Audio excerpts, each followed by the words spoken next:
Se você acha que o RH Summit é aquele evento que vai falar, ah, tadinho do RH, né? O CEO não chama ele pra mesa de discussão. Não é. Não é. Eu vou bater, eu vou provocar, eu vou questionar. E principal ponto, ano retrasado eu assisti uma palestra muito boa do Rancharan, que ele é muito foda, que ele falou uma frase que ficou pra mim, assim, enquanto o CEO não enxergar o RH com o mesmo peso que ele enxerga o financeiro, não vai funcionar. E é em cima disso que eu trabalho o RH Summit. Eu levo essa vertente minha de vendedor, de negócio, dessa expertise que veio de outras áreas, para conduzir um evento que não seja um evento de abraçar árvore.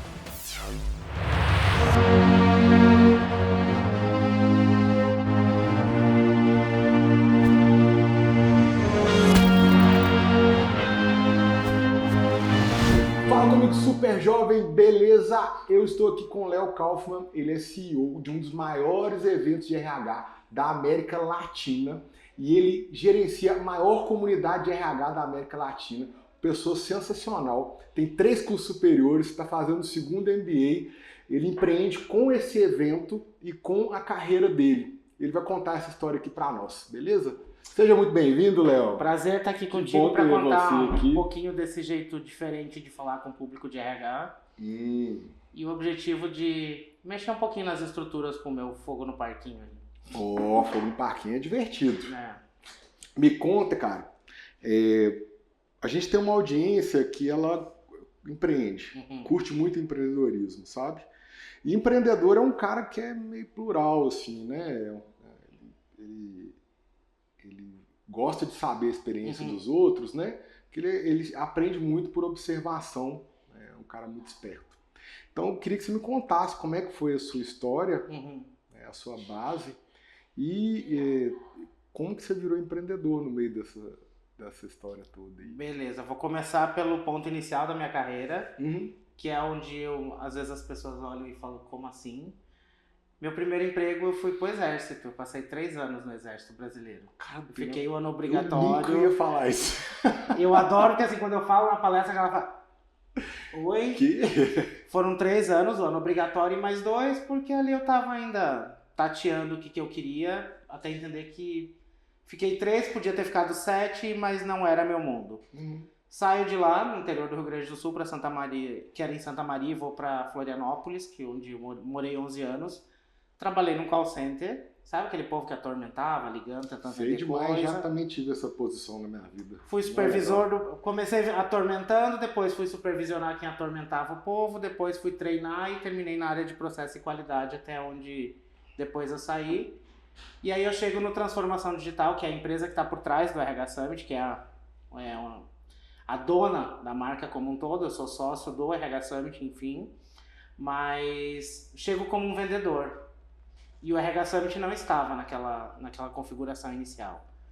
Chego como um vendedor e no ano seguinte aparece o RH Summit, e aí, trazendo a minha veia de treinamento, acaba abraçando um pouco mais o evento. Durante 2 anos fiquei nos bastidores, mais me metendo do que fazendo qualquer outra coisa, até que a pessoa que estava à frente do evento saiu e ficou órfão. E aí eu falei, agora? Eu enxergava muito potencial nele, mas tinha muito medo de ir pra frente da câmera. Foi aos pouquinhos perdendo medo, dando minha cara pro evento, e aí é o ponto que surge, eu não empreendi porque eu quis. Eu empreendi, foi um intraempreendedorismo que fez crescer o RH Summit. Ah, tá. É uma marca que hoje está dentro do Transformação Digital, mas é uma marca que se torna uma empresa desde o ano passado para agora.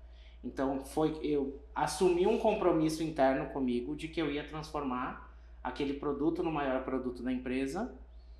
Então foi um intraempreendedorismo que trouxe esse desejo de fazer o RH Summit crescer, de ser o maior evento da empresa, e daqui para frente assumir esse compromisso dele crescer cada vez mais de uma forma exponencial. No passado foram 2.500 pessoas no físico, só fazendo um parênteses que ele existe há 7 anos online. Ano passado foi o primeiro físico com 2.500 pessoas. Mineiro fala assim, né? Construído em 100 dias, bem na loucura, porque durante 2 anos eu briguei muito, porque eu queria levar ele da internet para o mundo físico. E aí, não, peraí, não é o momento, pós-pandemia, peraí. Ano passado chegou o ponto de inflexão que as marcas queriam um evento físico. E aí a gente lançou ele no dia 18 de fevereiro. Ele aconteceu no dia 4 e 5 de junho. Em 100 dias a gente construiu um evento com 150 palestrantes, 2.500 pessoas e 40 patrocinadores. Deu super certo até no momento que eu subi no palco, eu olhei e falei, gente, não tem nada explodindo, tá tudo funcionando mesmo. Porque, sabe aquele medo da primeira vez? Porque a gente estava fazendo e empreendendo e aprendendo ao mesmo tempo. Esse ano já tem um cenário muito diferente. Eu já tenho 70 patrocinadores e o evento dobra para 5.000 pessoas esse ano. Nossa. Pro ano que vem o sonho já são passar dos 100 patrocinadores, chegar em 7.500 pessoas, mas crescer muito numa forma que eu me preocupo muito com a experiência de quem está no evento. Seja um participante, um patrocinador, o palestrante, o staff que está trabalhando no evento. Eu cuido muito disso, porque eu quero que seja um momento que a pessoa goste de estar, ficar e voltar quando acontecer de novo.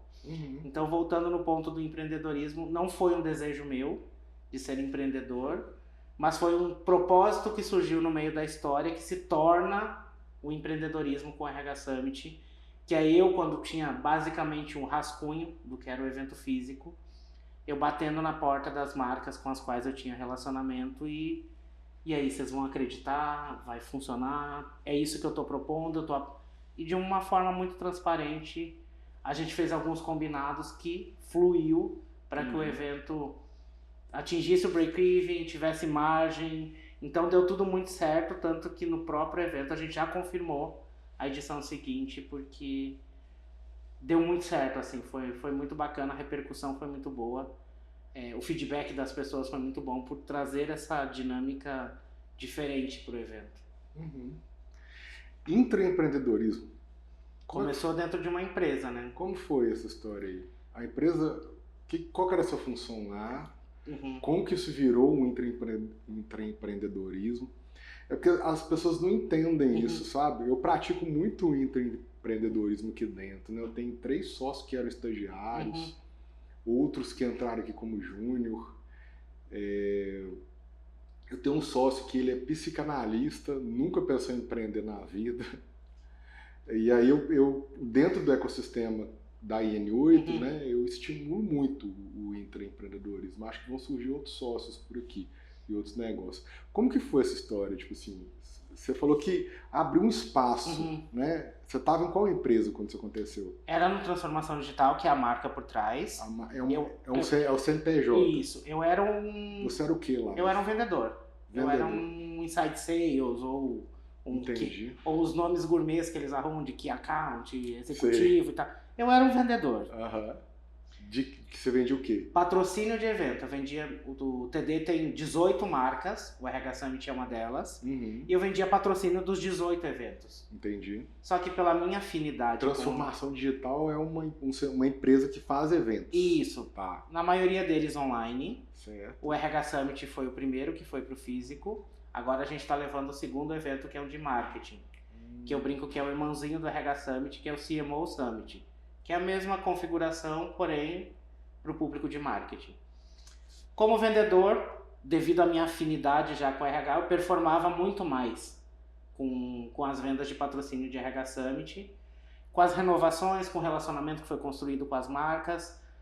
E essa paixão pelo evento foi fazendo com que cada vez mais eu que vou cuidar, vai acontecer. Eu ficava super feliz quando eu olhava os comparativos e sempre o RH Summit tinha um faturamento maior.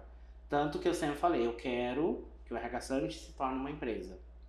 E sempre foi a minha discussão de vai virar uma empresa, tanto que ele tem toda uma arquitetura de marca hoje. Ele tem RH Summit, RH Talks, tem outras coisas desenhadas para surgir em torno dele, mas muito dessa paixão, assim, o intraempreendedorismo também não foi acontecendo por essa paixão, esse propósito que foi sendo descoberto com o RH Summit, eu me desafiando e claramente que a empresa me dando espaço para que eu É uma cultura testasse. da empresa isso? Da transformação digital?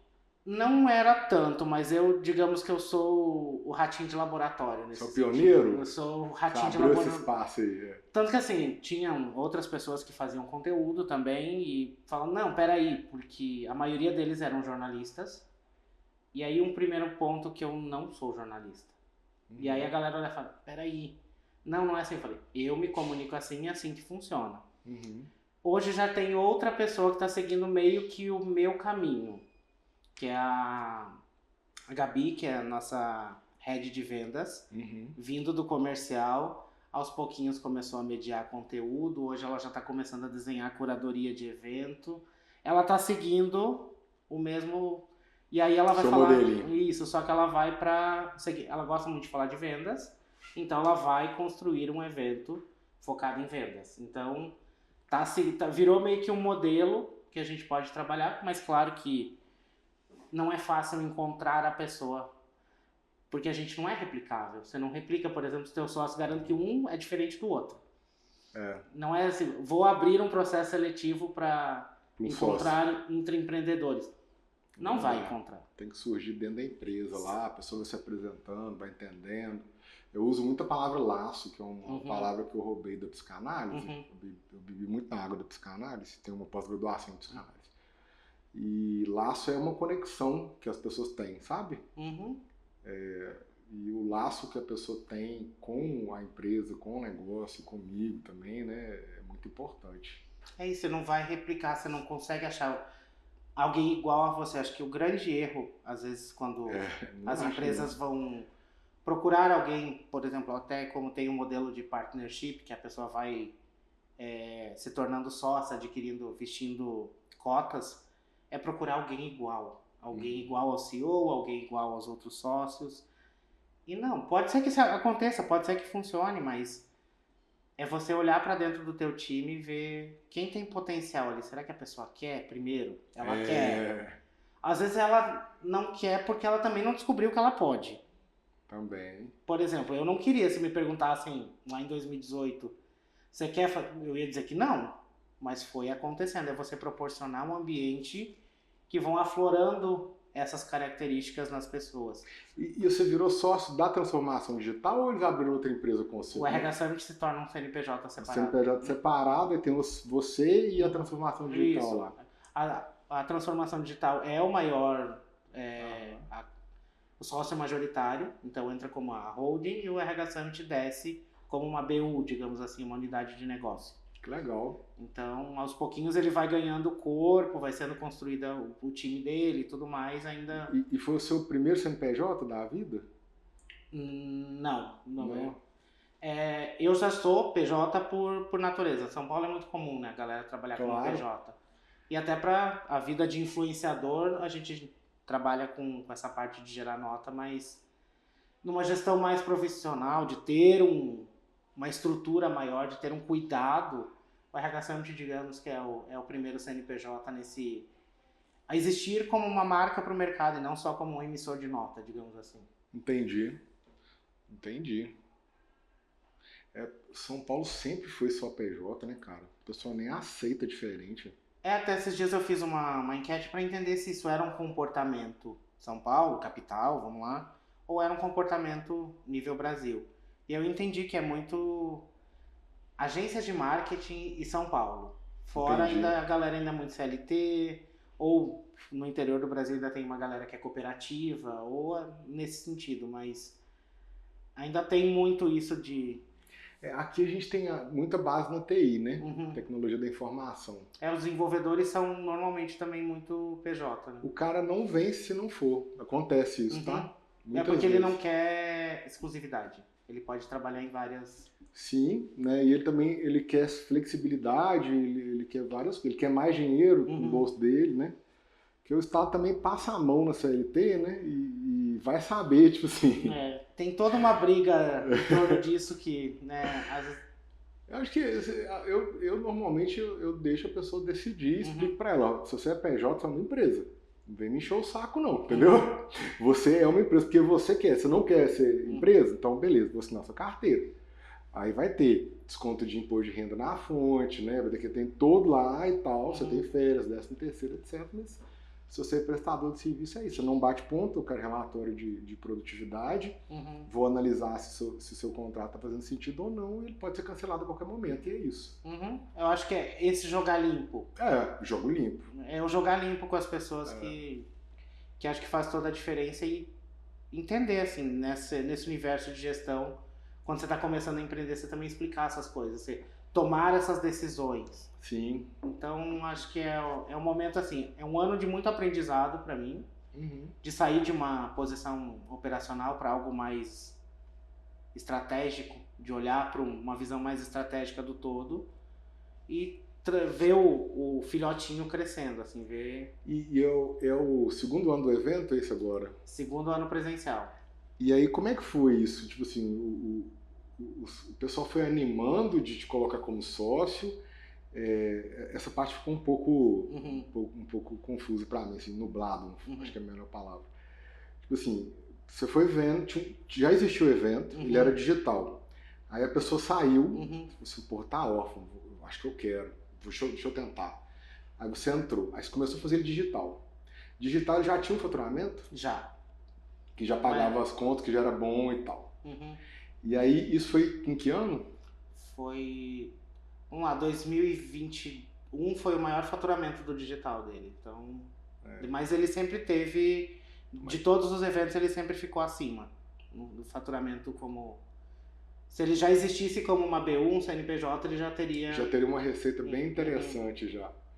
E aí, quando você entrou, ela melhorou mais ou não? Se 2021 foi o maior receita, depois como é que foi? Ela caiu por causa que o digital foi caindo também, o formato digital, e aí foi onde veio e a oferta foi aumentando, né? A oferta no digital aumentou e a demanda...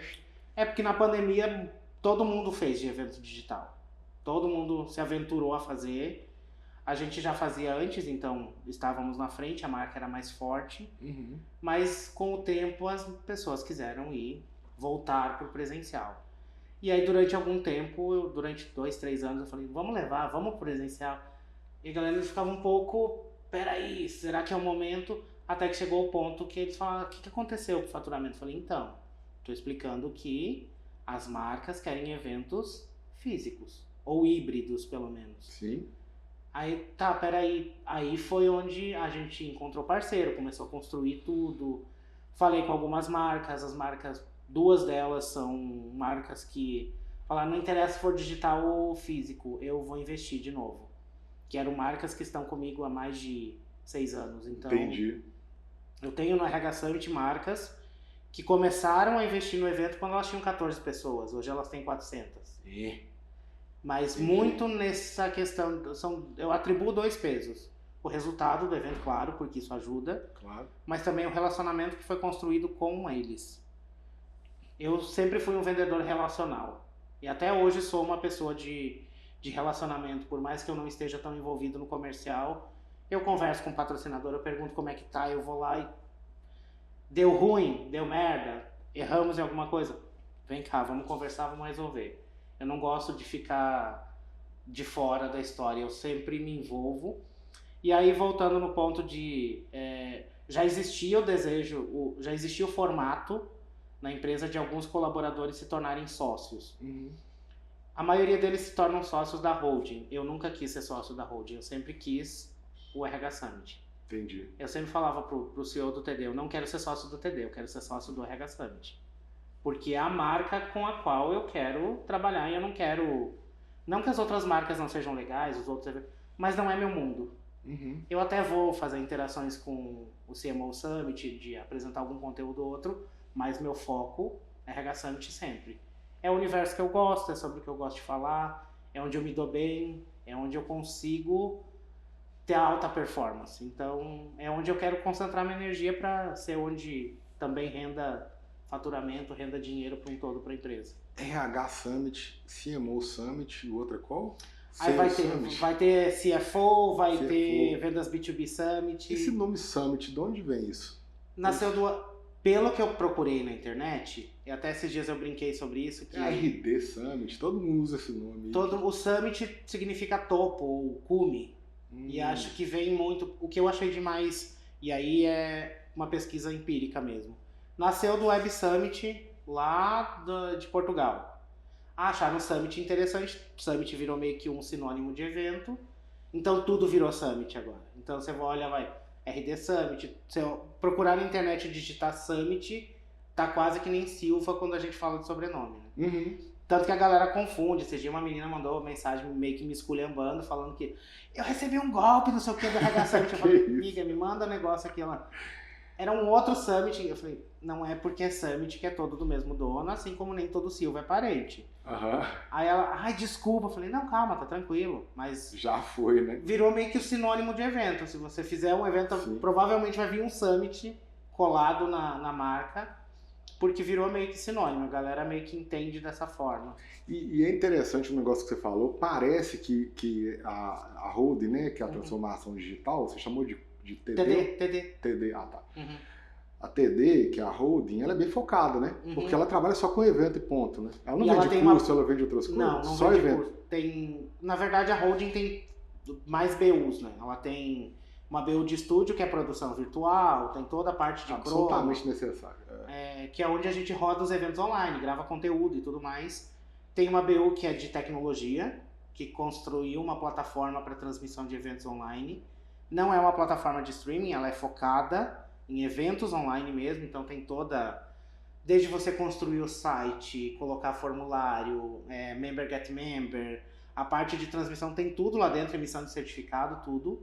E isso a gente usa prioritariamente nos nossos eventos, mas também cria um white label para os clientes utilizarem. Sebrae utiliza, várias marcas utilizam. Que legal. E aí vem os eventos também, mas como a BU mais forte tá os eventos mesmo, que aí é onde se criaram as marcas, muito nichado, né? Vai descendo conforme o mercado, porque acho que se comunicar também dessa forma fica um pouco mais fácil. A CFO Summit a gente já sabe que é financeiro. Quando é Law Summit quase tudo em inglês, né? O brasileiro adora botar um negócio em inglês. Acho que o único que ficou como em português mesmo foi o RH, apesar de a galera confundir e falar HR Summit, RH Summit. RH mesmo, né? RH mesmo. Pra traduzir teria que ser People Summit, né? Ou alguma coisa assim, né? Que a galera gosta de um nomezinho em inglês, né? Gosta. Gosta. Se a gente não gourmetizar, né? Fica tudo velho, né? Acho que é isso, né? Eu acho que até a ideia do Summit, eu acho que foi no intuito, como cultura brasileira, de tirar aquela ideia que era Congresso Brasileiro de não sei o quê. Ou Encontro Nacional de não sei o que remetia a algo datado, ultrapassado. Então o Summit veio como... Peraí, é um nome bonitinho, curto, fácil de falar e que você podia acoplar qualquer coisa do lado. Descoladinho e atual. Então... Mas acho que a primeira marca que eu vi fazer com esse nome no Brasil foi a RD, né? RD Station. Ela fez o RD Summit. A primeira que veio na minha cabeça. Tanto que eles brincam, eu já vi o pessoal falar que o pai dos summits brasileiros é o RD Summit. Então, se eu não me engano, ele tem 12 anos já o evento. Então... Nem é tanto tempo, né? Se for pensar. Você vai ver que eles mudaram de Floripa para São Paulo, né? O evento foi... Floripa era mais divertido, mas foi bem bacana, assim, das edições que eu fui em São Paulo. Legal, né? E todo o nicho da TD parece que são nichos de pessoas que gostam de evento.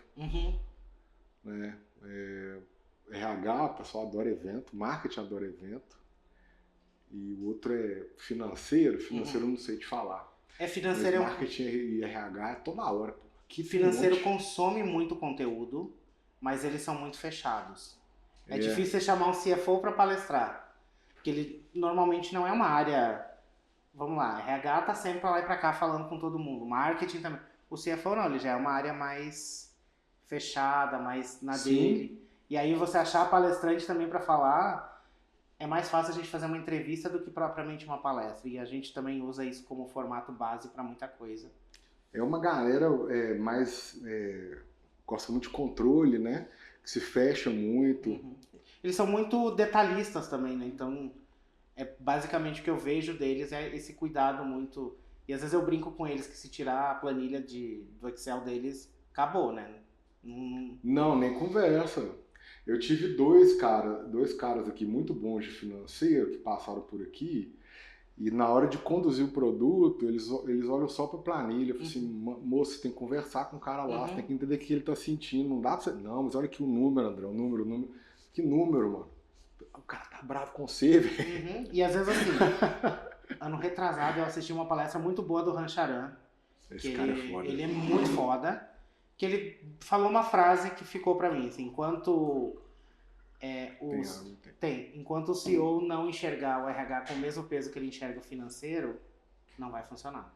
Não mesmo. E é em cima disso que eu trabalho o RH Summit. Eu levo essa vertente minha de vendedor, de negócio, dessa expertise que veio de outras áreas, para conduzir um evento que não seja um evento de abraçar a árvore. Eu ia te perguntar justamente isso. Eu costumo brincar que tem uma linha de RH que eu chamo de RH Tutti Frutti. Né, que a Gabi, que é a moça que a gente está trabalhando para formar ela, né, como uma gestora de RH e tal, eu falo com ela, cara, não dá pra gente ficar pensando em brinde do Dia dos Pais se o básico não tá feito. Não dá. Eu preciso do básico. O básico pra mim, na minha leitura como empresário, é o seguinte. Primeiro, eu tenho que saber quem que eu tenho que demitir. Eu preciso de ajuda e apoio do RH para saber quem que eu tenho que demitir. Eu estou numa série de podcasts com pessoas do ramo de RH. Eu entrevistei a Natália, você foi indicado por ela também, teve várias pessoas. Eu entrevistei o Adrian, né? Eu entrevistei um monte de gente legal, Denise também, que ainda não foi pro ar da Denise. E na hora que eu pergunto assim, cara, como é que demite?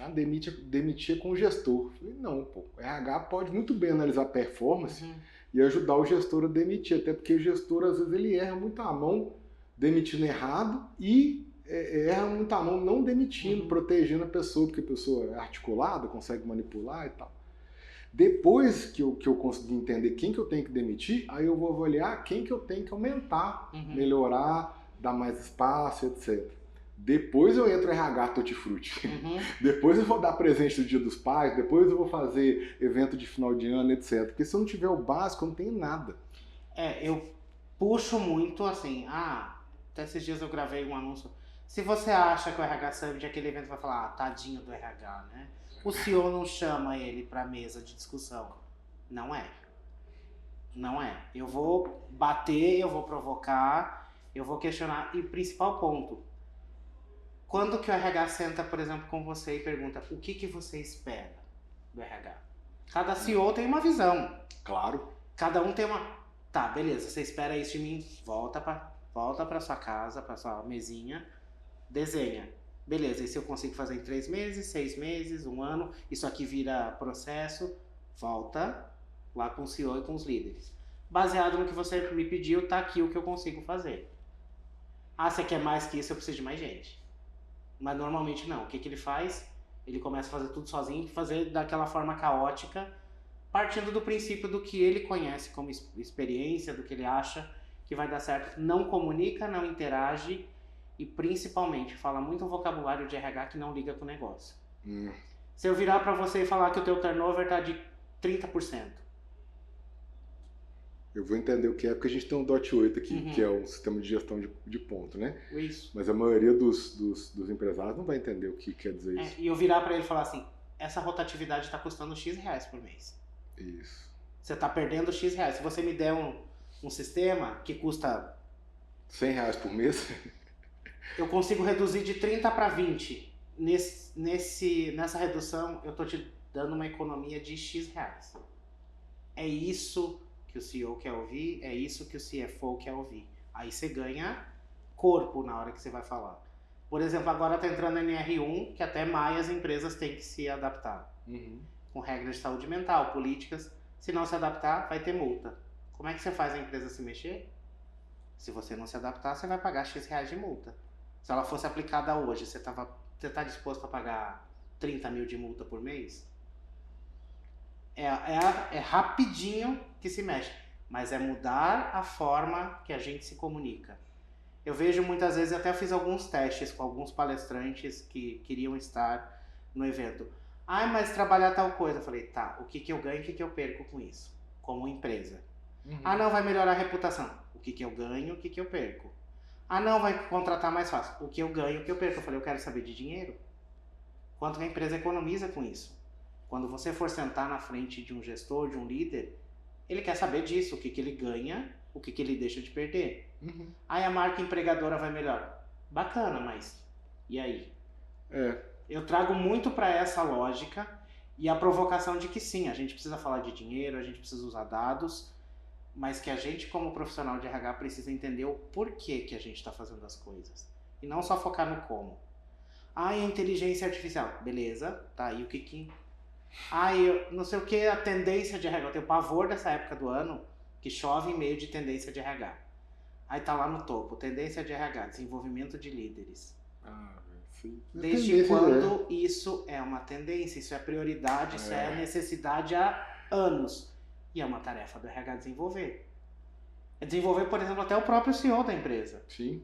Que normalmente quando a gente vai para uma startup, uma PME, são excelentes criativos, criam muita coisa, disruptivos, inovam, mas quando você vai falar de gestão, é morro abaixo. Dificilmente você encontra alguém de uma empresa familiar ou de uma startup que tem uma maturidade de gestão alta. Então, às vezes, você vai ter que capacitar primeiramente esse cara para ele entender as coisas para você conseguir entrar com o restante. Na maioria das vezes não. Mas tá todo mundo fazendo. Funciona para sua empresa? Por que tem que fazer? Eu acho que o empresário, o gestor, ele se sente julgado às vezes, sabe? Tipo assim, a sensação é essa, entendeu? Não, e às vezes o RH adota a postura de juiz. Tá aqui o resultado da tua pesquisa de clima. Você sentou com aquele líder? Explicou por que aquilo é importante? Se ele melhorar, o que vai melhorar na performance do time dele, ou você só tá apontando o erro dele? É uma caça às bruxas, às vezes. E justamente isso. E é um tiroteio, é uma guerra não silenciosa entre liderança e RH. Que um acusa o outro, mas no final da história ninguém se compromete em resolver o problema. Não tem nenhum problema sendo resolvido na maioria das vezes, né? Então, isso é foda. Uma das coisas que eu proponho para esse ano muito é a gente capacitar melhor o líder. Que vai, primeiramente, sanar muitos dos problemas que a gente tem. Um exemplo claro, o líder não sabe dar feedback. Ele recebeu capacitação para fazer isso? Ele recebe feedback do líder dele? Então por que eu estou cobrando se eu não ensinei e ele também não tem ninguém por trás dele ajudando nisso? É fácil bater. Mas eu estou resolvendo? Não. E outra coisa, eu estou sendo estratégico nesse ponto. Se eu te ensino a dar um bom feedback, a ser um líder melhor, isso diminui rotatividade, diminui problemas de saúde mental do público, facilita a minha vida como profissional de RH, porque eu vou ter menos problema para resolver. É ser estrategista no ponto de... E aí é a skill militar que permaneceu, né? Que, inclusive, meu chefe falava que eu era um ótimo profissional, mas um péssimo militar. Por quê? Porque eu não consigo me conformar com algumas coisas. Eu não consigo estar dentro de uma estrutura que eu não consiga mudar, não consiga propor e... Vamos lá. Isso é ótimo, né? O universo militar não tem espaço para isso. Isso é muito estranho, né? Isso é muito estranho. Eu tava lendo uma reportagem do tanto que a China se desenvolveu nos últimos 10 anos e na hora que você olha o exército chinês é assustador, né? Ainda mais que eles têm um regime de governo muito diferente do nosso, aí que assusta mais ainda, né? E que a gente às vezes não conhece tanto. Não. É o pouco que chega pra gente. Não, assusta pelo desconhecido mesmo, porque eu não sei como é, pô. Os caras dizem, é o Partido Comunista que é capitalista e os caras têm um governo de 50 vidas, isso é muito louco pra nós, que a gente tá do lado de cá, né, cara? Aí, de repente, eles têm o maior porta-aviões do mundo. Você fala, ih, rapaz. Peraí, que eu preciso ter medo, eu preciso aprender com eles, eu preciso ter medo deles. Tipo isso. Será que eu continuo com o meu Xiaomi aqui? Será que tá ouvindo o que eu tô falando? Mas acho que é muito isso, acho que eu sou uma pessoa que eu sempre fui inquieto. Eu sempre fui inquieto, de curioso mesmo, Eu falei isso mais porque não deveria, o militar não deveria ser tão estreito, porque os caras precisam de inovação pra caramba, né, cara? Mais do que o resto do mundo. É que eu volto, eu vou falar alguma coisa que talvez surja uma polêmica em torno disso.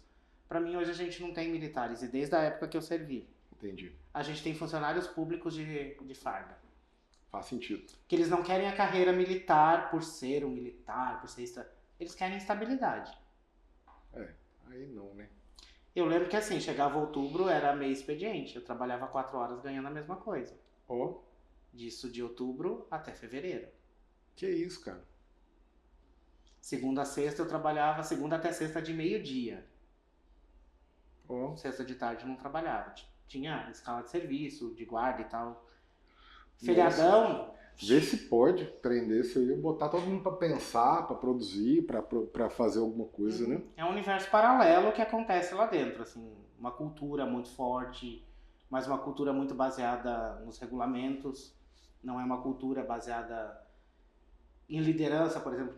Uma das coisas que me fez querer sair foi olhar pra cima e falar, não quero ser igual a ninguém que tá aqui. Entendi. Tipo, não quero isso pra minha vida. Entendi. Então, eu sempre vou... Eu brinco muito que eu não sou um juiz, eu não sou o dono da verdade e eu não tenho a fórmula mágica. Quando eu tô produzindo um conteúdo, quando eu tô escrevendo alguma coisa ou eu tô no palco, eu sou um provocador. Eu quero que as pessoas olhem e falem, será que eu sou assim? Será que eu lidero dessa forma? Será que a minha empresa é desse jeito? E ela saia com essa provocação para a vida dela, ela reflita. Uhum. Pode ser que às vezes eu vou errar? Pode ser. Mas a maioria das vezes eu coloquei a pulguinha da pessoa sair pensando de... Tá, peraí, se eu faço isso... Tá, isso é a causa, aquilo é o efeito. Então eu preciso trabalhar na causa. É muito nessa provocação que eu vou, da pessoa ir para a causa e menos no efeito. Saúde mental é um efeito, o problema que a gente tem hoje. Onde está a causa? Adianta eu dar uma plataforma de terapia para os colaboradores se a pessoa está trabalhando 12 horas por dia? Não adianta nada, cara. Então, Tapar o sol com a peneira, né? mas é Tapar o sol bonitinho, com é a peneira. marketing, né? Ah, E talvez colhe pro governo, né? Se É. tiver algum problema, fala assim, não, tem o Web Hub aqui, Uhum, ó, pronto. o Jam Pass, novo Jam Pass, tem ele aqui, ó. Tá passando mal porque quer. tipo, ou ele não faz terapia porque ele não quer, ele não faz exercício porque ele não quer. Alguém trabalhando 12 horas por dia vai ter ânimo Não. para fazer algum... Então, Cara, eu não consigo entender isso, né? O universo corporativo, ele tem muito esse discurso de querer sangrar a galera e que isso é o certo, que você tem que se matar de trabalhar e etc. O que eu falo aqui na N8 é o seguinte, cara, você tem um contrato, cumpre ele. Se é 40 horas, é 40 horas. Se você é PJ e você tem X horas no seu contrato, cumpra X horas. Seja honesto comigo, você é honesto com você e acabou. Eu quero, nesse tempo que você está trabalhando comigo, o máximo de eficiência possível. E nós, todos aqui, vamos trabalhar para isso acontecer. Nós vamos trabalhar com IA junto, nós vamos trabalhar com melhoria contínua, mas eu não quero que você entenda nunca na sua vida que dar o seu melhor é trabalhar 60 horas por dia. Não é. É nessas 40, 60 horas por semana, né? Nessas 40 que você está trabalhando na semana, vão ser as melhores 40 horas possíveis. Não vai passar para 42, 50, nem a pau. não, até Hora porque extra, assim, hora extra é que tá errado. Hora extra é um sintoma de que algo tá errado, sabe? e assim, uma pessoa sobrecarregada, ela vai errar mais, Vai. produzir com menos qualidade, inovar esquece, porque alguém que está esgotado não tem capacidade de inovar. Sim. A pessoa não consegue. Sim, concordo. Ela vai adoecer em pouquíssimo tempo, né? É isso que vai acontecer. E acho que assim, para quem é empreendedor, para quem não deixa para se preocupar com as pessoas. Ah, não, quando tem uma frase de uma pessoa que eu gosto muito que fala que o pessoal acha que RH é tipo boutique. Quando eu faturar X milhões, eu vou ter um RH. Não, começa agora. São as pessoas que estão com você que vão fazer a sua empresa ou subir ou descer. Porque, vamos lá, se não para ninguém na sua empresa, tem um problema. Sim. Está concentrado num líder ou é a empresa inteira? Está numa área ou é a empresa inteira? Se é a empresa inteira, você tem um problema de gestão. Eu não estou falando nem de RH, estou falando de um problema de gestão mesmo. E aí, que você pode ter o produto mais disruptivo do mundo. Quem configura ele é uma pessoa. Sim. Quem dá o prompt na IA é uma pessoa.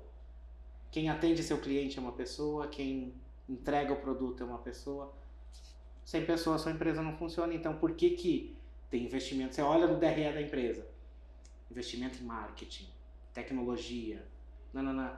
Aí tá lá, investimento de RH. Verba do RH própria dele. Um salário mínimo. Isso quando tem. Às vezes o RH quer fazer alguma coisa, chega lá, começa a passar o chapéu. Ah, vendas, me dá tanto para fazer um treinamento. TI começa a pedir. Se você não está investindo, não vai ter resultado. Mas, voltando ao ponto que no RH Summit eu puxo muito para que o profissional de RH consiga chegar nessa conversa. Você responsabiliza, né, o profissional de RH porque vítima não faz nada, né? Vítima não consegue resolver nenhum problema. Se você é vítima da empresa que você trabalha, como que você vai resolver, né? Então você responsabiliza ele e fala, cara, você que tem que traçar esse caminho. A forma como você colocou me agrada muito como empresário. Me convence, entende? E às vezes assim, saia da sala um pouco. Talvez assim, uma dica que eu daria para todo empreendedor que tem aí um time considerável. O que é um time considerável? Eu consideraria, tipo, mais de 20 pessoas já é um time importante. Ah, tá. 20 já é uma folha de pagamento gordinha. Sim. Tira a sala do seu RH. Bota ele sentado no meio da operação. Vamos ver o que acontece. Aqui é assim. Eu vejo grandes empresas que não tem mais aquela figura antiga do balcãozinho que você ia no RH para resolver problemas. Sim. Tira a sala. Era o DP, né? Departamento Pessoal, né? Isso. Tira a sala. Coloque ele mais próximo da operação. Mas coloque ele mais próximo da operação para que ele continue fazendo o trabalho dele. Não que ele vire um assistente dos seus líderes. Porque também o líder adora... Isso eu acho que é a maior dificuldade, cara. Você falou duas coisas, inclusive a transformação digital trabalha com elas, né?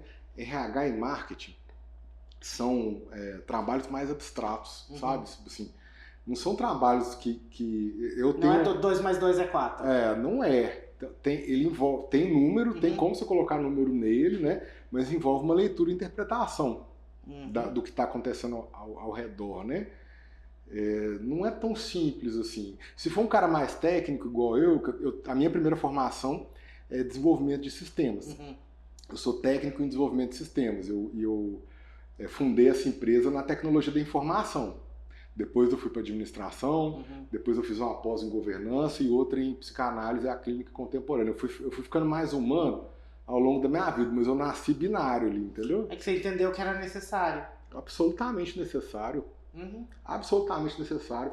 A minha primeira experiência de CLT, eu sofri um assédio moral tão forte, o cara gritou comigo, isso era no ano 2000, então isso não só acontecia muito mais que hoje, como também era estimulado e considerado certo a ser feito. Você gritar com as pessoas, humilhar elas na frente de todo mundo. E eu fui lá apontar para ele um problema claríssimo que ele estava tendo na gestão dele, que é assim, eu não sei se você conhece tecnologia da informação, mas tinha um analista de sistema e um programador. O analista de sistemas, ele entendia o que tinha que ser feito, escrevia uma lauda e entregava para o programador que programava. Então o analista de sistema, ele poderia ser como se fosse um médio obra, entendendo um projeto, mandando o pedreiro ir lá subir tijolo. Eu era o programador, ou seja, eu pegava o que o médio obra me falava e subia o tijolo lá. E aí tinha 1 para 1. Aí o que acontecia? Faltava mão de obra de programador, sobrava mão de obra na análise de sistema. Eu falei, cara, fui chamar o cara lá e falei, cara, a gente tem um problema aqui. Ele começou a berrar comigo, me chamou de moleque, sabe que eu não entendia nada. Tava só eu e ele na sala. Eu só fui comunicar com ele e podia falar assim, poxa, André, você tá errado. E me desse alguns argumentos, ou falar assim, eu achei legal, vou pensar, qualquer coisa eu te chamo. Tipo, ele colocaria o limite ali, né, da autoridade, etc. Eu estava no meu primeiro emprego também, não sei se eu lidei errado com ele. Eu entenderia, mas não ficaria desmotivado, entendeu? Não, mas acho que é muito isso, assim. O cara berrou comigo, Léo. O cara berrou comigo. Na hora que eu saí da sala, tava a empresa inteira rindo. Devia ter mais de 50 pessoas numa sala aberta, assim. Quem não tem uma história para contar, acho que de todos nós, em maior ou menor grau, todo mundo já passou por uma situação dessa. E eu lembro muito de uma frase do Luciano Santos, que eu uso com frequência, que é, por trás de um líder ruim tem um pior ainda. Porque assim, por exemplo, a média gestão é o pior lugar para você estar.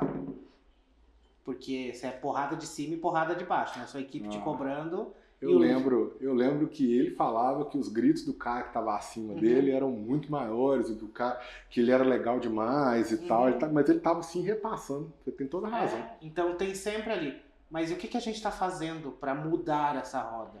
E aí é o ponto que assim, todo mundo está falando que tem um gap de mão de obra, que está faltando gente qualificada. E o gap de liderança? Quem que vai liderar, por exemplo, o crescimento da tua empresa? Líder falta muito mais. Mas ninguém tá fazendo nada, basicamente. Não, o empresário tá igual o cara da RH que você falou. Ele tá lá reclamando que o cara não faz o que ele quer, que não lê a mente dele, etc. Até porque liderança não é um processo que você faz um workshop de 2 horas e a pessoa sai aprendendo uma linguagem de programação diferente para fazer. Ou uma inovação ali naquele ponto. Ou usar IA. Demora tempo. E é outro ponto. Não é uma palestra motivacional que vai fazer surgirem novos líderes dentro da empresa. Vai demandar tempo. Essa pessoa vai sair de uma cadeira operacional para uma estratégica. Vai ter uma curva de aprendizado, que ele vai se tornar líder. Não é só botar o crachazinho, ele tem que aprender a dar feedback, fazer um desligamento. Eu nunca recebi na minha vida um treinamento para fazer desligamento. E teve um dia que eu desliguei 35 pessoas. Nossa Senhora. Que foi um processo na empresa que eu trabalhava, que rolou uma fraude gigantesca de sistema, envolveu o banco e tudo mais. Nossa. E eu tive que desligar 35 pessoas num dia. Eu cheguei em casa destruído. Imagino. Fiz da melhor forma que eu pude, mas eu tive treinamento ou acompanhamento para fazer aquilo? Nenhum. A maioria dos líderes não tem para fazer isso. Aí a gente está falando de demissão humanizada e tal. Eu capacitei o líder para fazer aquilo? Ah, não, ele está jogando tudo para o RH. Beleza, não é o RH que tem que proceder o desligamento. Ele vai fazer a parte operacional. Mas o líder tem que estar capacitado. Ou hoje eu entendo, na outra empresa me cobravam muito que eu só podia desligar alguém depois de 3 feedbacks formais. Não, mas aí você quantificou, ué. Às vezes você dá 3 feedbacks normais e cada um, o cara melhorou um pouquinho, você não quer mandar ele embora, depende, né? Mas tava documentado. Hoje eu entendo perfeitamente o que o RH queria. Que eu documentasse o feedback que eu tava dando. Entendi. Que a maioria das vezes... Não, mas eu já dei feedback pra ele. Tá, onde? Onde que você pontuou? Ele assinou? Não, mas eu falei pra ele. Aí ficava muito no... Entendi. Hoje eu entendo que aquele RH queria que eu documentasse o que eu estava dando de feedback e tivesse o acompanhamento. Entendi. Dei beleza, no segundo repetiu, peraí. Já é um sinal que o cara já tá com o pé pra fora. Entendi. No terceiro a mesma coisa, agora eu posso. Agora não, melhorou um pouco. Ele tá mostrando que quer evoluir, que normalmente também a gente tem um líder que acha que tem que vir a pessoa pronta. Cara, isso eu acho um dos maiores delírios de todos, cara. Eu tenho gente que eu contratei aqui estagiário, gente que eu contratei aqui sênior, etc. Todo mundo precisa ser treinado. Cara, então, é isso. É papel do líder desenvolver a pessoa. Aí você olha, às vezes, que nem o pessoal mete o pau no RH. Ah, essa vaga, não sei o que, com esse nível de exigência. Não é o RH que faz a exigência. O RH pode falar, peraí, você está pedindo demais para uma vaga que o salário não condiz ou a própria vaga não condiz com esse nível de exigência. No final da história, o dono da vaga é o gestor, não é o RH. Eu brinco que o RH não pode ser o bandido da história, mas também não pode ser o cúmplice. Cabe a gente alertar, falando, não vai fechar a vaga, não vou conseguir encontrar esse profissional. Quer tentar? Vambora. Eu acho que a forma melhor de explicar isso é falar de concorrência, né? Tipo assim, a gente está concorrendo no mercado para quem vai contratar. O mercado está pagando isso aqui nessas condições. Você está pagando metade. Então, ou a gente abaixa o que você está pedindo na vaga, ou a gente aumenta para alcançar isso aqui que você quer, um ou outro, porque, né, não tem mágica. É que não é o gestor que está apanhando do mercado, é o RH. Para a maioria das pessoas, o ponto de contato da sociedade com a empresa é o recrutador, é a pessoa que está recrutando. Então, se a exigência é ridícula, foi o recrutador que escreveu, foi ele que postou. Não foi o líder que pediu. Entendi. Ou, por exemplo, mas o RH não me dá retorno, nunca retornou para o candidato. Vou fazer um cálculo básico. Você é um profissional de RH, está lidando com 10 vagas. Cada vaga teve 50 inscritos. Você consegue dar 500 feedbacks de retorno personalizados? Claro que não. Só que é esse o ponto, a galera esquece que o profissional de RH é um profissional igual ele, é um funcionário igual ele, só em outra posição, assim como o líder é um colaborador em outra posição. E o recrutador, hoje ele conversa tanto com o chat GPT, né? Eu tô vendo meu pessoal contratando aqui, cada resposta que parece um gerador de lero-lero, a pessoa bota a pergunta que você colocou no chat GPT e responde uma alucinação completa, né? Sim, e aí é o ponto, Aí por exemplo. fica horrível, assim, Uhum. você não consegue nem entender com quem que você está conversando ali, porque você está conversando com uma máquina, claramente. Não, e volta o ponto lá atrás, a gente esqueceu do porquê. A gente só tá no como. Virou uma tarefa, check. Eu nem olho a Exatamente. resposta, eu nem tenho a capacidade de validar a resposta às vezes. Eu uso muito o ChatGPT. O meu, Eu inclusive, também. tá um clone meu.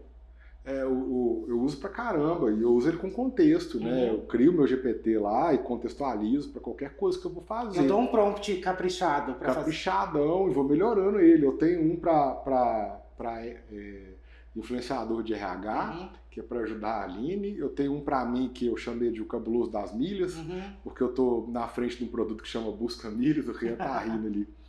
Que ele me ajuda a contextualizar o conteúdo que eu vou criar.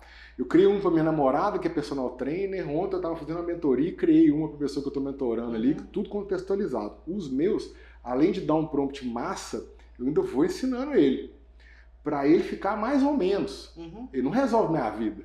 Ele me ajuda a pensar, me entrega algumas coisas prontas, me relembra coisas que eu coloquei na base ali, acabou. Eu ainda tenho que trabalhar e pensar o potencial maior que eu tenho, que é a minha capacidade de raciocínio, de conectar, de criar e etc, né? Não, e acho que o principal erro que a gente comete em relação à inteligência artificial hoje é exatamente esse. A gente acha que tudo que ela trouxer de volta tá valendo, porque eu não sei julgar, eu tenho preguiça ou não tenho conhecimento. Cara, você vai ter que continuar estudando. Ai não, a inteligência artificial vai roubar meu emprego. Muito Se mais você não souber usar ela, desculpa, mas vai sim. Vai, se o seu emprego não precisa pensar, perdeu. Então, e é muito nisso assim, de olhar para essas coisas, essas provocações. Acho que todo mundo foi seduzido pela inteligência artificial. Não, porque facilita, porque é legal você olhar, nossa, ela escreveu um texto bacana. Tá, mas o que mais que ela pode... Ela é uma ferramenta, como qualquer outra coisa que a gente usa. Assim como uma planilha de Excel, é uma ferramenta. Ainda está nas nossas mãos dizer o que a gente quer e julgar o que ela trouxe de volta. Então não é só faz tal coisa, responde tal coisa. E como é que você acha que vai ficar a IA com o RH? Tem algum spoiler do seu evento aí que você pode mandar? Cara, no RH Summit eu tô debatendo um ponto. Eu tô juntando 3 inteligências para discutir. A artificial, a humana e a comportamental. Humana são as nossas skills, a artificial como a gente usa e a comportamental como a gente se relaciona entre pessoas. Isso eu tô chamando de inteligência de RH.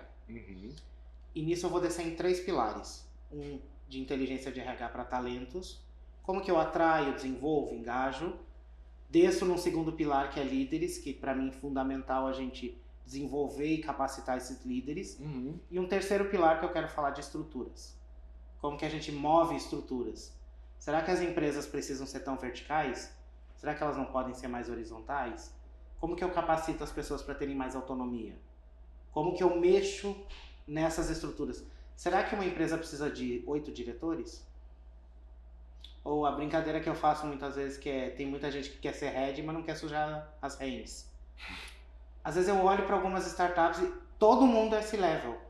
Você vai lá no LinkedIn, clica, funciona. Todo mundo é esse level. Eu falei, quem é que executa essa porra? Quem é que faz as coisas?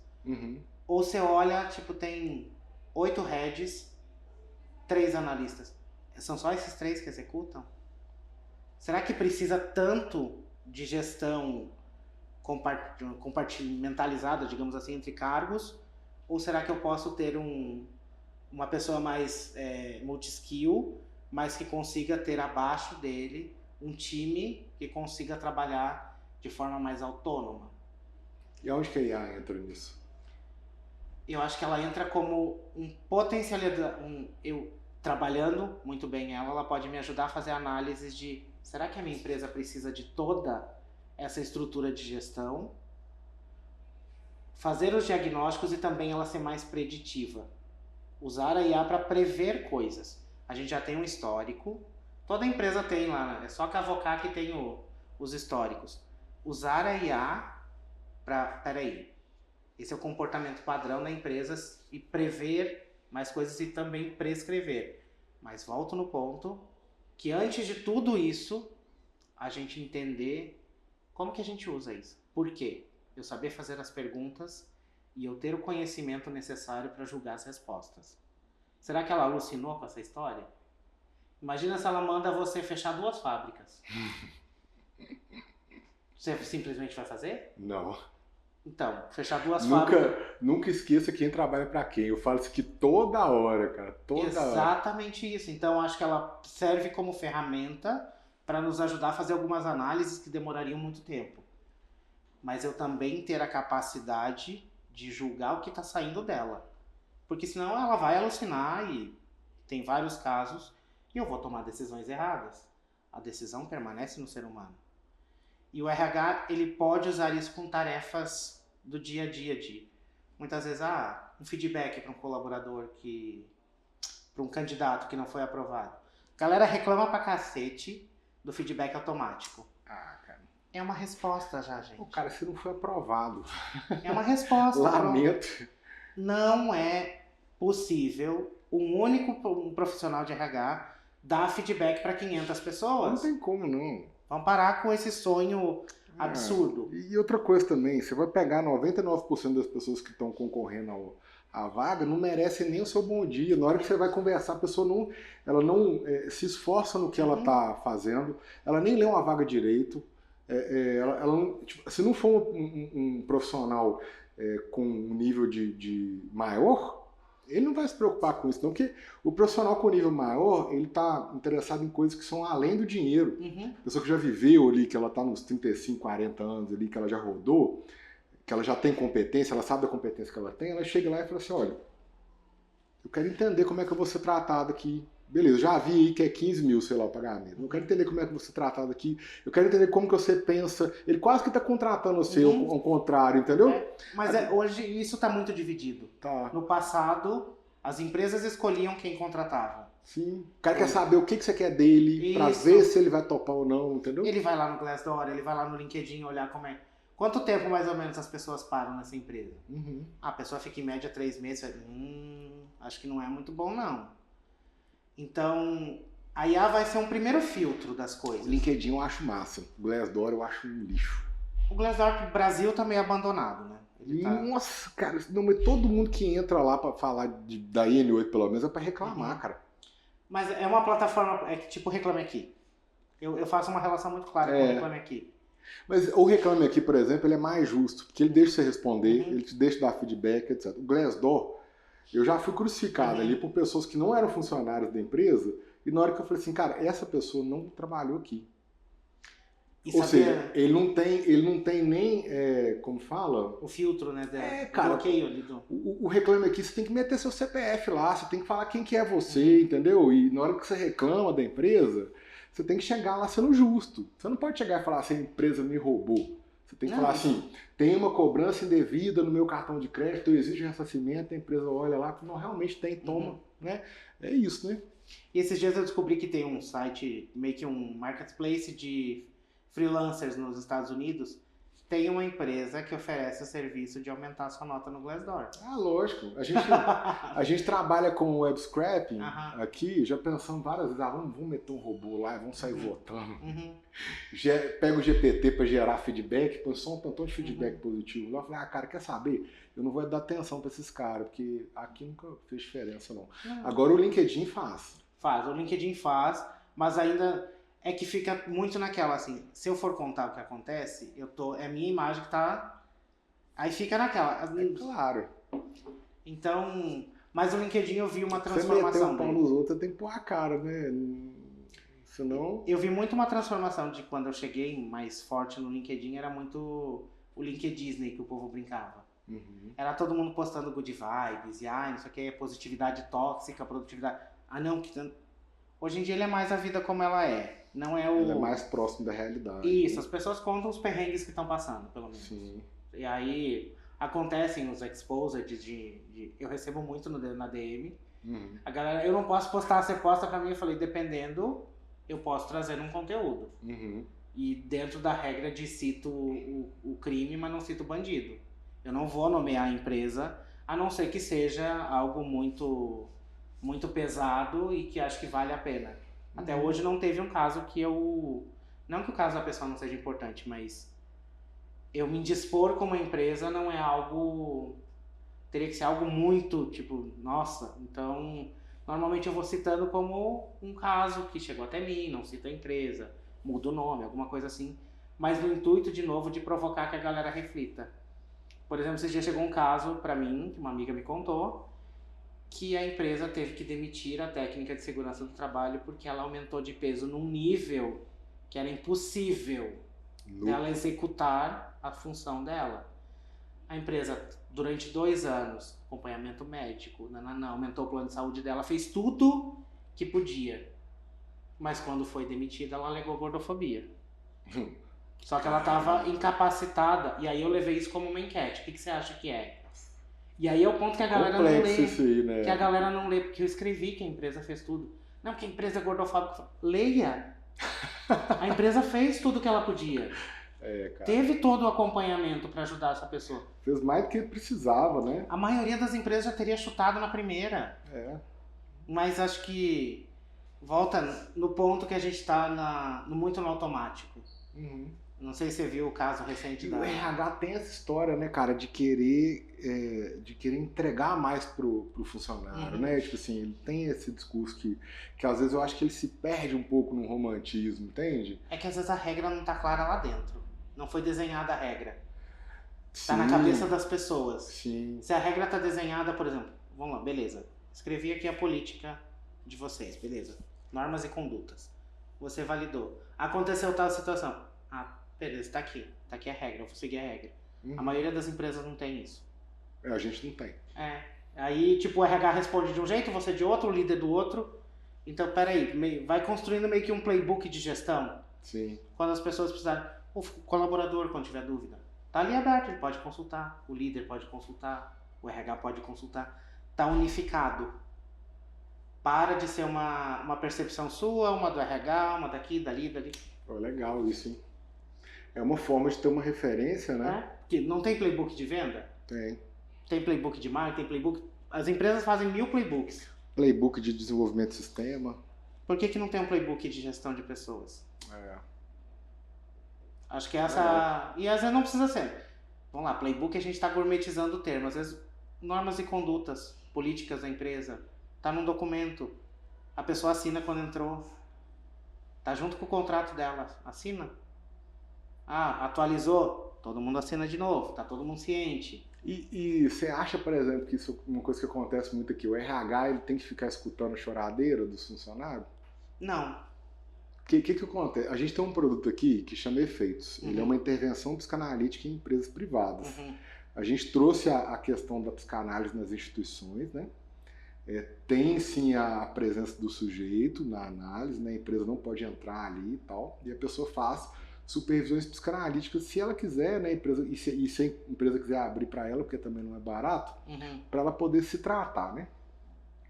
E uma das coisas que a gente tem observado muito é que é o seguinte: existe uma coisa que chama via da transferência. O funcionário transfere para o gestor uma situação paternal, que na psicanálise chama de uma relação paterna, que não necessariamente ela é com o pai, ela pode ser com a mãe, uma figura de autoridade, né? É transferido para o gestor, e uma relação maternal, que é uma relação de cuidado, acho que é melhor colocar desse jeito, uma relação de cuidado, de proteção, etc., com a empresa. Então a empresa ela tem que dar tudo, entende? E o gestor é aquele que cobre e corta tudo. Aí a relação, cara, vira uma bagunça por conta disso, entende? Aí a pessoa vai lá no RH fazendo uma demanda assim, infantil, como se a empresa fosse a mãe dele. Entende? Tanto que eu sou bem crítico ao termo felicidade no trabalho. Quando alguém fala em felicidade no trabalho, eu já imagino os ursinhos carinhosos. Não é felicidade no trabalho, eu falo de satisfação ou de realização. E eu acho que tá totalmente errado. É uma troca comercial. Eu tô vendendo o meu tempo e a minha capacidade para você. Sim. Você tem que me dar condições de ser produtivo de uma forma saudável. Eu gosto do termo bem-estar. Isso. Então, bem-estar no trabalho. Porque a galera fica, felicidade... Não, você não vai estar rindo o tempo inteiro. Não. Felicidade corporativa não é ausência de problema, de BO, Isso. de discussão, vai ter, e discussão no termo que eu tô falando na raiz da briga palavra. mesmo. Tipo, vamos lá, vamos discutir, vamos resolver. Então, acho que a gente precisa voltar a esse ponto. Você não tá fazendo um favor de dar um emprego para alguém. Que é o que muita gente às vezes pensa. Não, você tá contratando o tempo e a capacidade daquela pessoa. Aquela pessoa, se ela é tratada com respeito, ela tá vendendo o tempo e a capacidade dela. É uma relação comercial. Uhum. E é isso que a gente tem que parar de romantizar como um todo. Sim. Assim como, por exemplo, vai ter épocas que você vai trabalhar muito mais. Eu não falo que assim, vai ter momentos na vida que você vai trabalhar 12 horas por dia? Vai. Uhum. No RH Summit eu trabalho, na semana antes do evento. Imagino. Trabalho Só não feliz pode ser porque normal, é meu né? propósito. Não é meu modo de vida. A partir do momento que vira um modo de vida que é o problema. E acho que é voltar a gente discutir que isso é uma relação comercial, é uma troca. Você está me pagando para que eu te entregue alguma coisa que a sua empresa precisa, que isso vire valores. Então a gente parar de romantizar essa discussão. E o líder é um pai. Não é um pai. Não mesmo. Porque dependendo da relação seria até um pai ausente, né? Porque larga os filhos lá e deixa explodir o negócio. A empresa é uma família. Família não demite ninguém. Vamos parar de fazer relações com isso. Uma troca comercial. É uma venda. Uhum.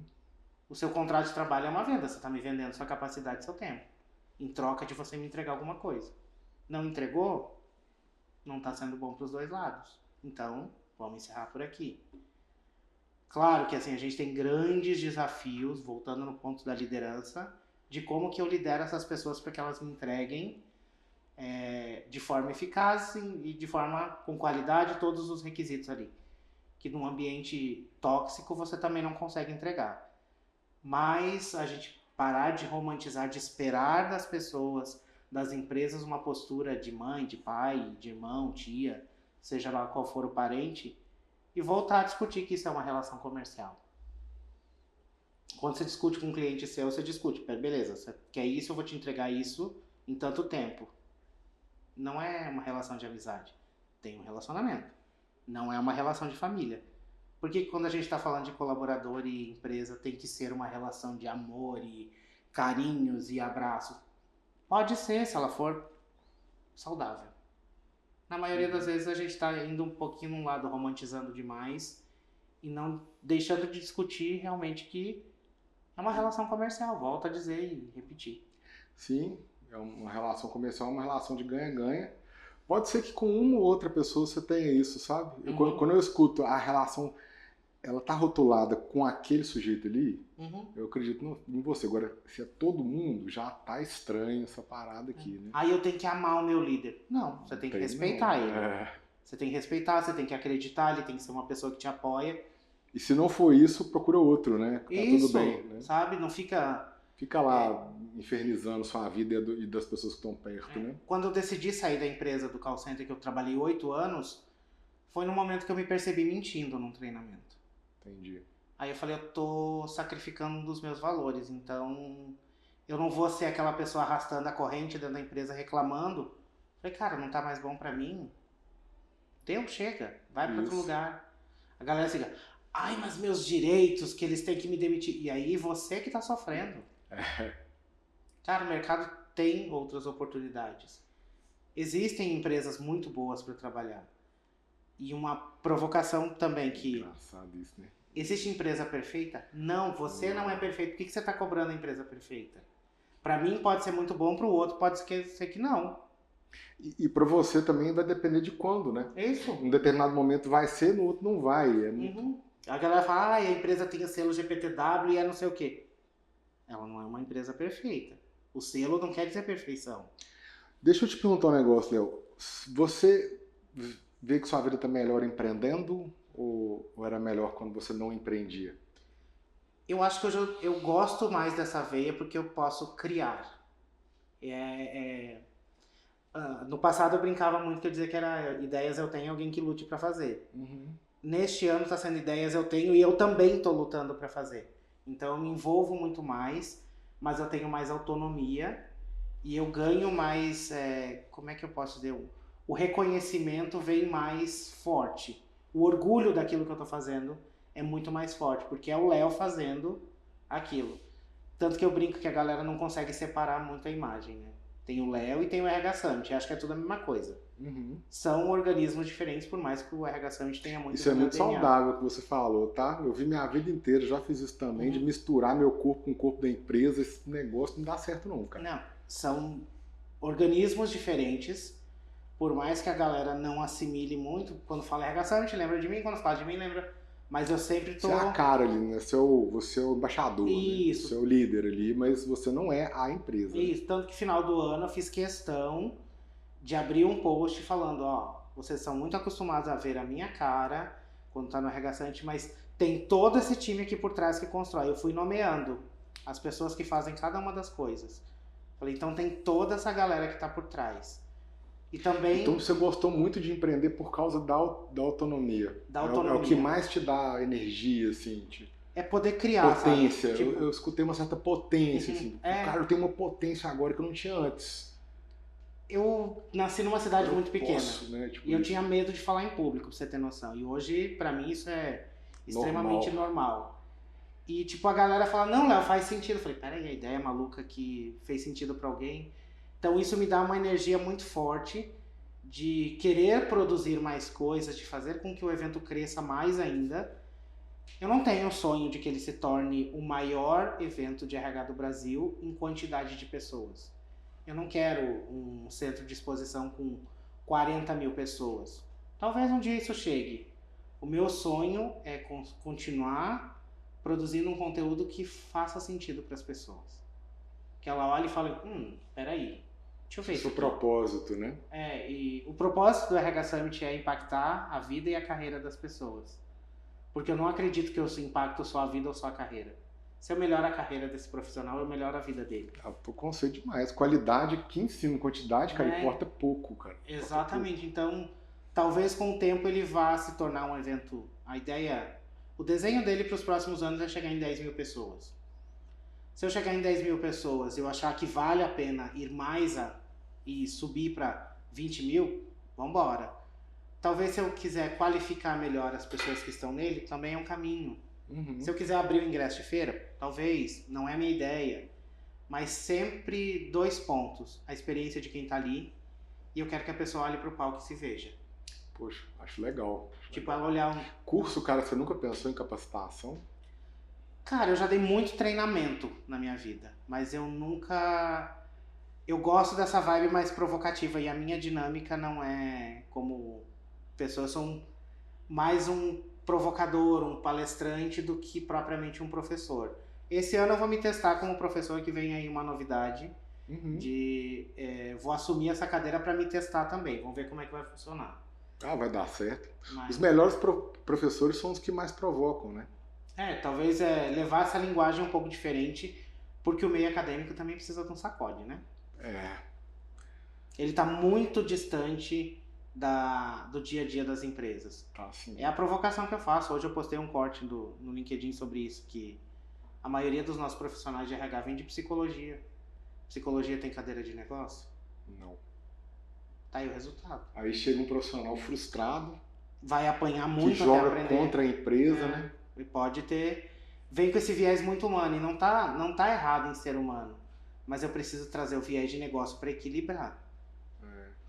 Eu sempre falo que o perigo está nos extremos. De qualquer coisa na nossa vida. Comer de mais ou comer de menos. Exercício de mais ou de menos. Você vai para tudo, sempre vai estar nos extremos. Nossa, as faculdades elas estão desanimadoras, cara. Eu sou um cara que gosta de estudar bastante. É que foi todo um processo que veio de... Antes não, você tinha um professor, Agora não, ele grava uma aula e aquela aula vai para 50 mil pessoas. Virou indústria, né, cara? Virou indústria. Aí não tem troca. O último curso que eu fiz, que eu gostei, foi a pós-graduação em psicanálise. Depois eu não achei nada que me interessasse na academia. Continuo estudando, mas eu assino Masterclass, que tem tutores de tudo quanto é tipo do mundo inteiro, né? Tem o Hamilton falando, se for para olhar uma câmera, eu quero saber a experiência das pessoas, né? Eu escuto podcast, eu estudo desse jeito, leio livros, mas a academia mesmo Tem nada me atraindo, assim. Os cursos que tem presencial são aquele genéricozão, assim, tipo, gestão de pessoas. Eu falei, não. Filosofia aplicada aos negócios. Eu quero uma parada dessa, assim, arrumar um maluco lá que juntou 3 coisas totalmente bizarras, né? Igual eu fiz, eu juntei TI, administração e psicanálise. Eu quero pessoas que tragam a experiência delas para aprender com isso, entendeu? Ou, tipo assim, você olhar, peraí, o que esse cara pode me... Às vezes é de uma área completamente fora do... É isso. Aí você fala, peraí, esse cara tem alguma coisa que eu possa extrair dali. Tem. Mas eu acho que assim, tá muito distante no ponto de... Se você virar para um professor e falar, cara, tô com um problema X de gestão. Esse professor provavelmente não foi um gestor. Não foi. Aí outra opinião polêmica. É igual um padre dando conselho de casamento. Ele é casado? É foda, né? Tem filho? Paga a conta, tem boleto? Não, então eu quero ouvir alguém que passa pela mesma dor que eu tenho. Sim. Ou que minimamente resolveu um problema que eu tenho. É essa pessoa que eu quero ouvir. Eu não quero ouvir aquela pessoa, nossa, o discurso faz isso e aquilo. Tá, falar até papagaio fala. Que nem muita gente pega um livro bacana, aquele livro vira uma palestra. Tá, ou os podcasts de criança, não sei se você já viu. As criança coach. Nossa, meu Deus. Tipo, eu vi uns cortes. Trabalho enquanto eles dormem. Eu falei, meu Deus, a criança não sabe nem o que quer trabalhar. Aí você fica... É nesse nível que a gente tá. De não ter o filtro. Isso que eu gosto muito da cultura chinesa. Pra você falar algo que você sabe, você tem que ter um percurso, né, cara? Você não pode só chegar e mastigar borracha, né? Balangar isso. É que nem mentor, agora virou. Até eu brinco que mentores the new coach, né? Que antes todo mundo acordava coach, agora todo mundo acorda mentor. Ah, não, peraí, agora eu sou mentor de carreira. Esse dia eu fui olhar uma pessoa dessa, ela foi assistente. Falei, que carreira que ela teve pra ser mentor de carreira. Ela fez o curso do Instituto Brasileiro de Coach. E só foi. Aí tem aquelas ferramentazinhas lá. Eu fiz esse curso, por isso que eu tô falando, horrível. Não, tem um amigo meu que eu tive um quebra-pau há muitos anos atrás, a gente deixou de ser amigo. Ixi. Porque ele fez o curso e tal, e eu sempre cutucando e metendo pau no coach. Aí não, porque não sei o que você não me respeita. Eu falei, cara, não estou falando de você, mas se te doeu, algum problema tem, né? Eu conheço coaches que têm um trabalho muito sério, se capacitaram com 2, 3 anos de capacitação, não um cursinho de final de semana. Mas se te doeu, acho que o problema não é o que eu tô falando, né? O cara tá lá pra... É quase um golpe nos outros, né? Porque você não tá preparado o suficiente para entregar um bom serviço, é quase um golpe isso. E aí você começa a vender aquilo ali, e aí você vai iludindo as pessoas, ninguém vai ter resultado nenhum, porque você nem sabe o que você tá fazendo direito, né? E você é coach de alguma coisa. Aí você olha no LinkedIn, tem coach de coaches. Esses dias eu vi um mentor para mentores. Eu falei, tá virando pirâmide agora o negócio? Tá. O dinheiro pelo dinheiro, né? Mas eu acho que assim, é na ânsia muitas vezes de empreender, a pessoa vai por essa vertente. Eu acho que é na ânsia de ganhar, cara. Porque eu acho que empreender, o empreendedor ele entende que o dinheiro é um dos recursos que ele tem. Ele tem o dinheiro, ele tem o espaço físico, ele tem pessoas, ele tem clientes, ele tem imobilizado, vários recursos ali que ele tem que administrar e equilibrar eles para o negócio dele dar resultado. Agora tem gente que entra com ganância. Tem gente que quer ganhar simplesmente pelo fato de ganhar. Essa semana eu escutei uma coisa que mexeu comigo, me embrulhou o estômago, o empreendedor falando assim, cara, eu quero vender bebida alcoólica. Quero fazer tipo um Zé Delivery em um outro país aí e tal, que lá não tem. Eu falei, tá, mas o que mais? Eu falei, eu quero, ou se não for um Zé Delivery, eu vou levar tipo um OnlyFans. Eu falei, pô, OnlyFans? Aí depois do OnlyFans, ele falou assim, não, OnlyFans talvez, não sei, eu também tô entre levar um bet pra lá, que a aposta, né? Aí eu falei, por quê? Porque dá dinheiro. Não, porque eu quero mexer com vício. Aí eu falei assim, vai dar. Desculpa, irmão, vamos encerrar essa conversa aí. Foi desse jeito, entendeu? Não é o tipo de gente que eu... Cara, você quer dinheiro pelo dinheiro, você não tá nem aí pro que você tá causando a pessoa. E olha como é que você coloca isso, vício. Você vai explorar vício pra você enriquecer.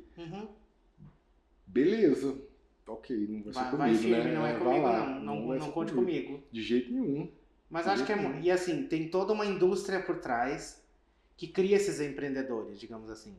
Explora a ganância, né? O cara tem uma fraqueza de caráter, esse que é o ponto, né? Acho que essa pessoa que me falou isso não percebe isso, mas eu também não sou pai, então não tem nada a ver com isso. Se fosse minha filha, eu tava buzinando na orelha e falei, você não vai fazer isso não, que você vai, né, desonrar seu pai, que não sei o que, papapá.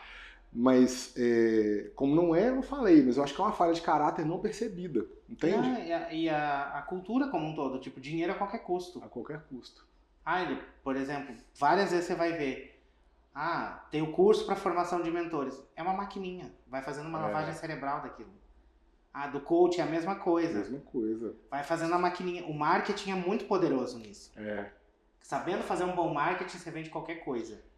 Vai iludindo, né? Então, acho que, por exemplo, tem um palestrante que faz imersões de final de semana que custam R$3.000. E foi, cara, uma amiga minha foi, eu nunca gostei do cara porque ele tem todo um viés machista, homofóbico, não tudo, mas ele reúne 3.000 pessoas a cada final de semana. Credo.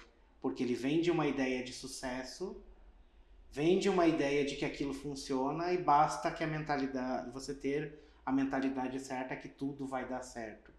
Para cá, tem horas que a melhor coisa que você tem é desistir. Tem uma hora que você tem que parar. Porque senão assim, não, só vou indo. Não. E se deu errado é porque você não fez direito. Ou droga, né?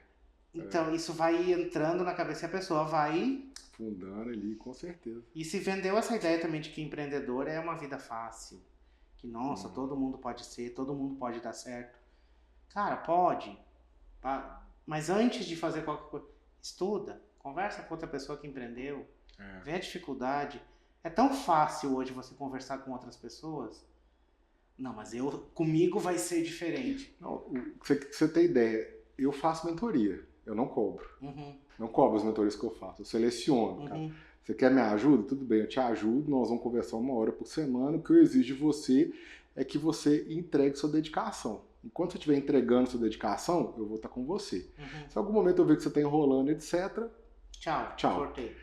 Se você quiser fazer uma proposta de me pagar com o resultado disso, eu topo. Mas eu sei que vai fazer essa proposta.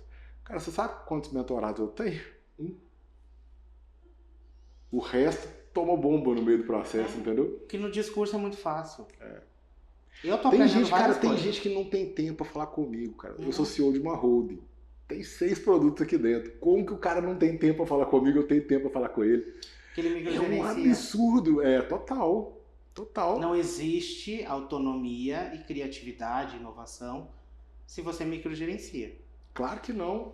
Tá lá carregando, a pessoa tá carregando o mundo nas costas ali, né? E numa fazeção doentia de coisas e tal, sem sentido. Eu tô vivendo uma parte desse processo de é? soltar o operacional, começar a soltar um pouco, ainda tenho dificuldade, porque eu gosto muito de fazer, não porque eu não confio que as pessoas façam, eu gosto de fazer. Só que tem um ponto que eu tenho que, eu tenho que começar a olhar algumas outras coisas. Se eu ficar carregando tudo, daqui a pouco eu tô surtando de novo. Então eu tô vivendo esse processo de às vezes olhar e falar, eu preciso soltar. Decisão do sei o que de marketing. Não. A mídia, vai.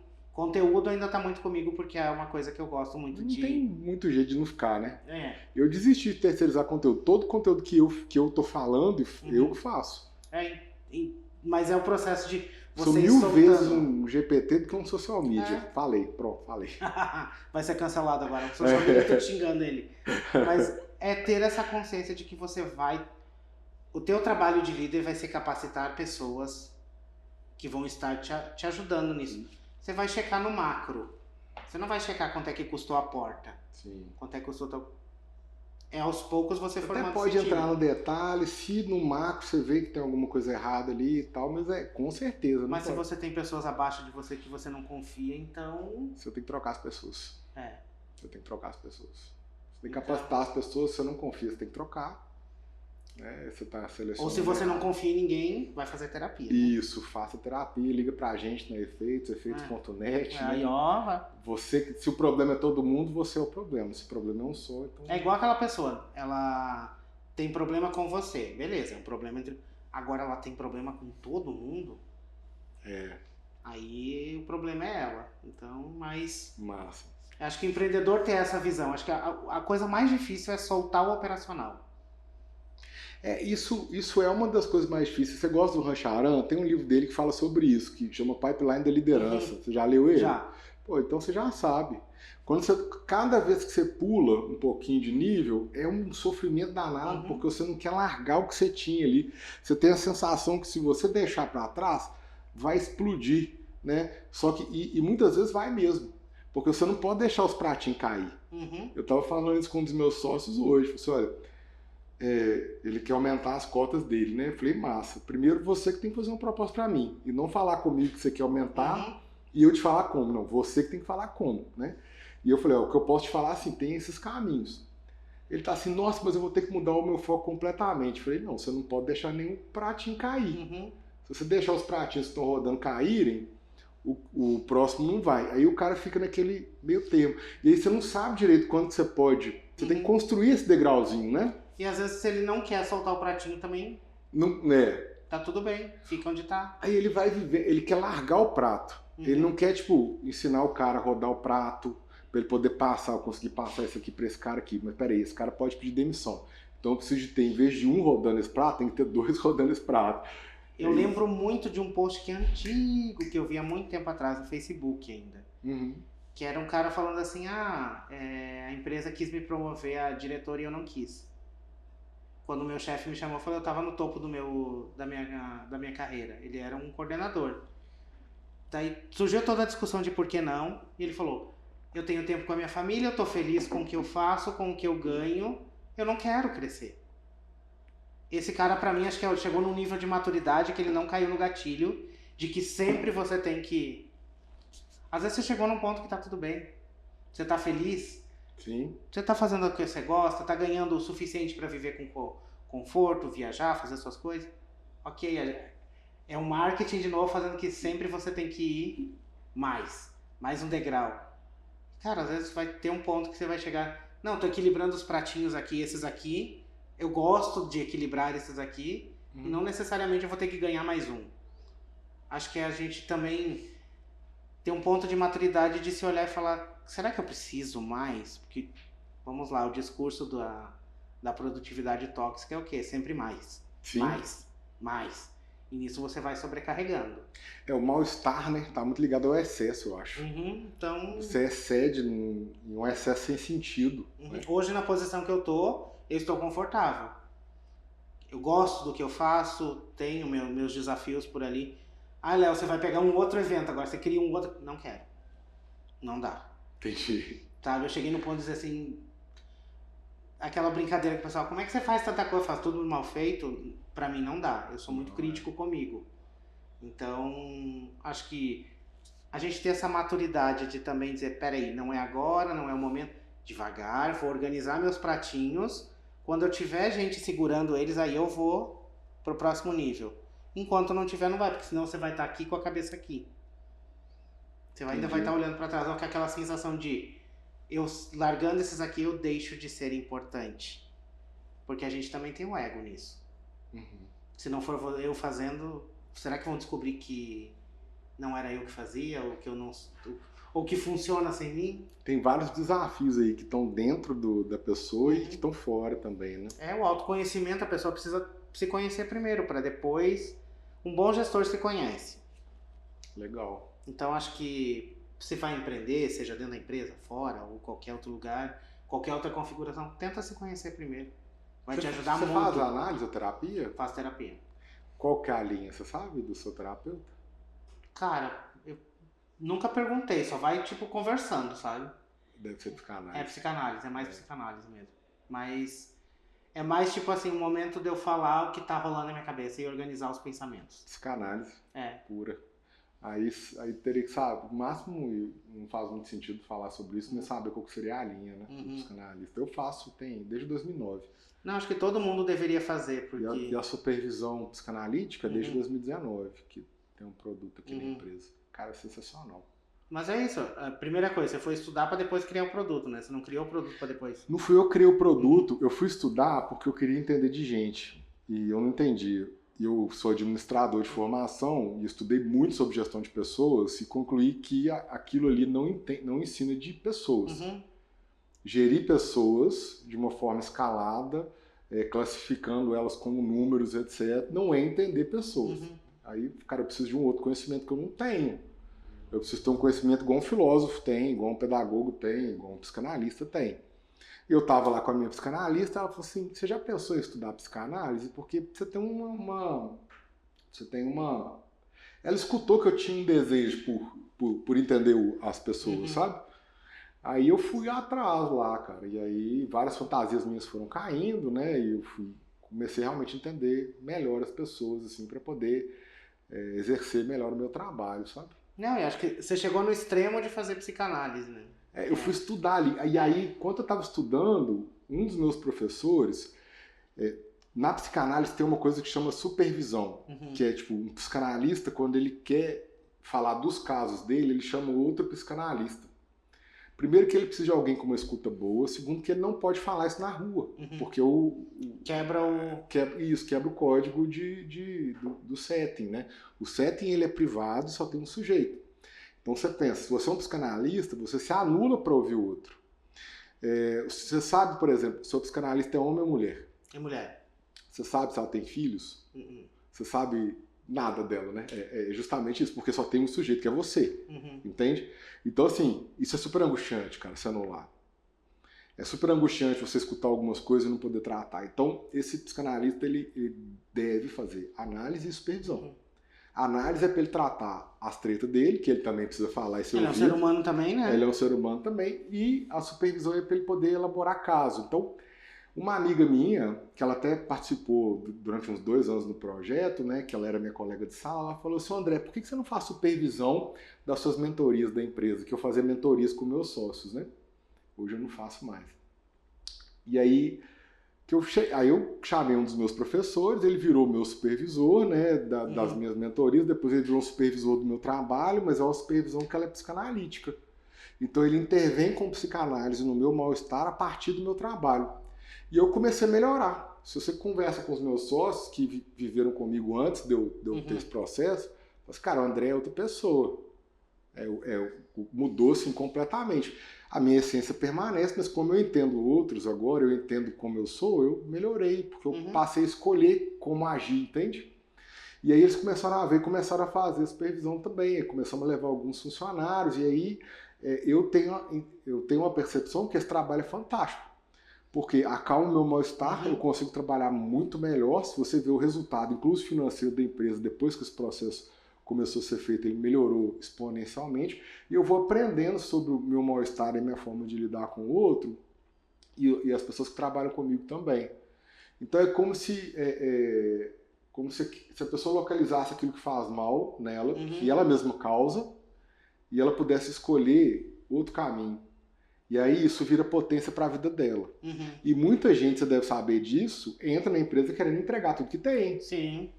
E é uma maioria absoluta de pessoas, né? Então, se eu começo a tratar essas pessoas, né, dar uma oportunidade delas se tratarem aqui comigo, né, elas vão começar a entregar uma certa potência.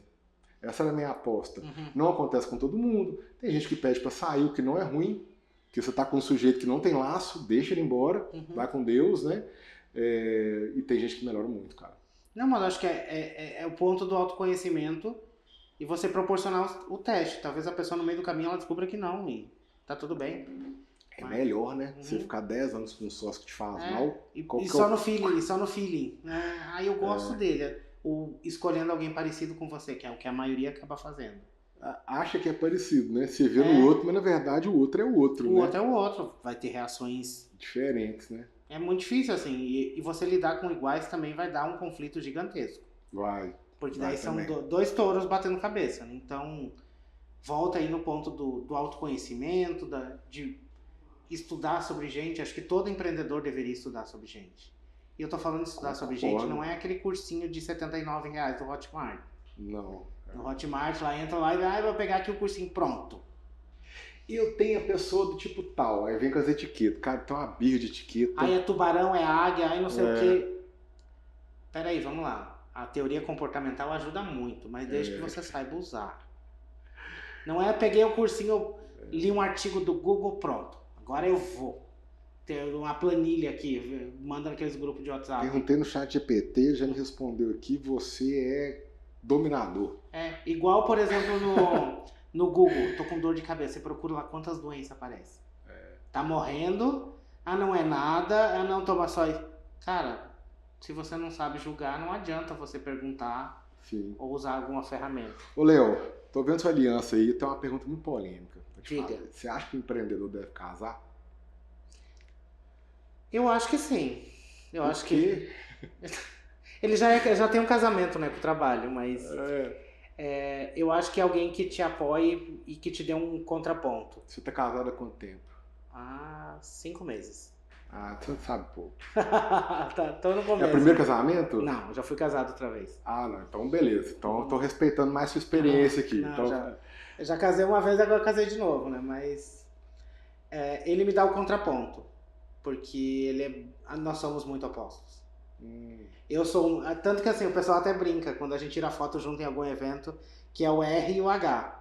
Porque ele é o recurso, ele é tecnologia, ele é finanças, ele é a parte... Ai, que legal, cara. E eu sou o oposto, tanto que assim, eu choro com facilidade e ele pra chorar, acho que nem batendo chora. Entendi. Então é muito... E às vezes a gente entra nos embates de... Não, peraí, não é isso. Não é. E às vezes a gente entra ferrenho na discussão mesmo. Mas sempre sai algo produtivo. Eu entendo muito o lado dele, ele tenta entender o meu, por mais que sejam universos diferentes, sabe? Então, acho que também casamento com pessoa muito parecida também não daria.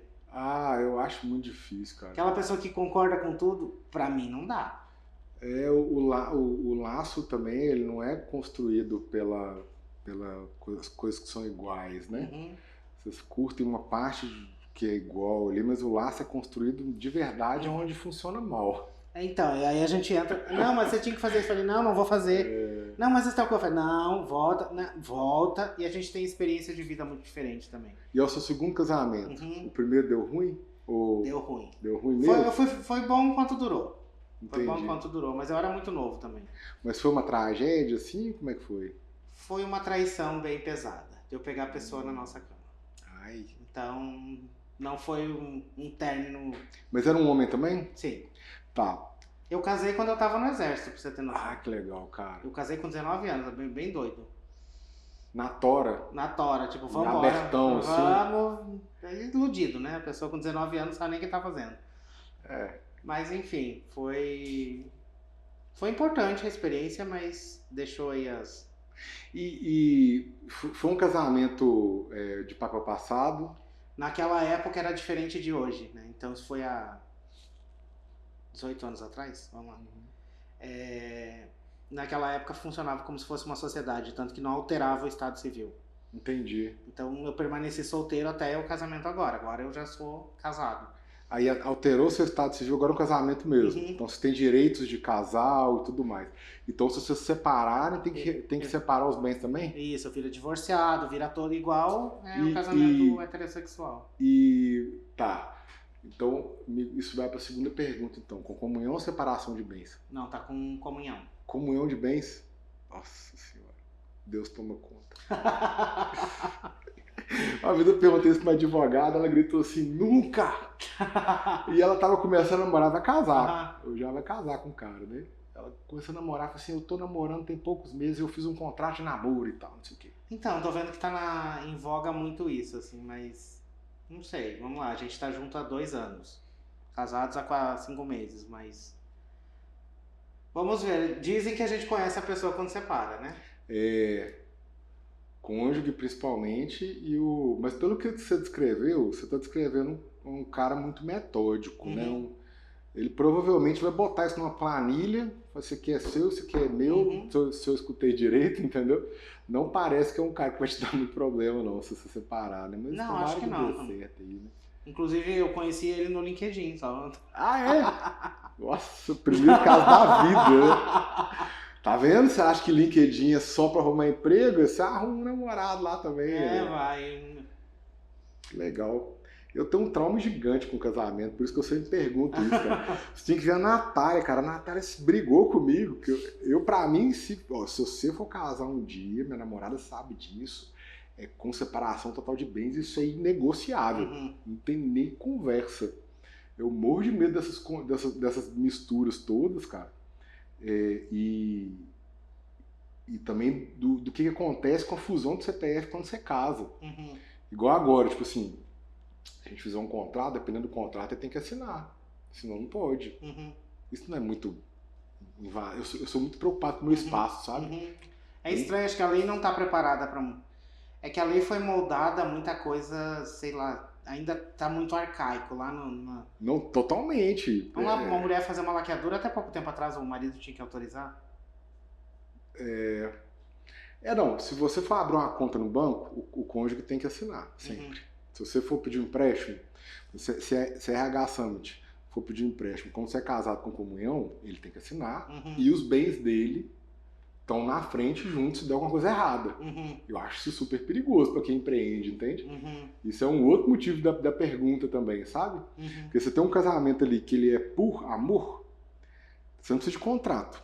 Você pode até fazer para você não esquecer o que você combinou, mas você não precisa de contrato. E aí na hora que você tem um problema, e você mistura os dois CPFs ali, quem que salva? Um primo, uma mãe, sei lá, entendeu? Bom, espero não precisar descobrir. Não vai precisar não. Vai não. O seu negócio tá bem redondinho. Cara, eu trouxe um presente pra você. Opa! Isso aqui, ó, é o DOT 8, que é o nosso sistema de folha de ponto. Do Super Jovem. Vamos ver. Talvez a gente tenha interesse de patrocinar seu evento, tá? Vamos Tipo, lá. entrar em contato com a Aline. Se não tiver nenhum concorrente lá. Olha, você precisa me dizer quem são, porque agora o mundo de RH tá bem... A Sólides tem o Tangerino. Ó. Às vezes ela não importa. Ó, veio com... Ué. Personalizado, gostei. Personalizadíssimo. Eu vou levar lá pra empresa aí, se deixar na... Aí é uma mensagem pra você não esquecer nunca, né? Não esqueça de curtir a jornada. Porque a gente esquece no meio do furacão. Né? Léo, obrigado, cara. Que bom que você veio. Você quer dar uma mensagem final para os nossos empreendedores? Pessoal, se eu fosse deixar essa mensagem para vocês, Tirar. Isso, vamos fazer o merchan bonitinho aqui. Seu negócio pode ser feito por tecnologia, por marketing, mas principalmente ele é feito sobre pessoas. Você é uma pessoa em primeiro lugar, então ter o cuidado com você primeiramente e também com as pessoas que constroem o teu negócio. Porque sem pessoas não vai rodar, não vai funcionar e você não vai conseguir chegar onde você quer. Pessoas não são custo, pessoas são investimento. Então, se você cuidar das pessoas que constroem o seu negócio, muito mais do que simplesmente pedir uma visão de dono, que elas se sintam bem e respeitadas, elas vão produzir com mais qualidade, vão inovar e com certeza vão dar melhores resultados para a sua empresa. E mesmo que você não seja um profissional de RH e está assistindo, o RH Summit também é um excelente momento para você aprender sobre gestão de pessoas. Nos dias 3 e 4 de junho, no Expo Center Norte em São Paulo, a gente vai falar um pouco sobre o futuro do que a gente acredita para o RH, mas principalmente sobre o presente do que a gente precisa fazer dentro das empresas brasileiras hoje. Show. Cara, brigadão. Valeu. Valeu pela contribuição, foi ótimo. Gostei bastante, cara. Também gostei do papo. Show.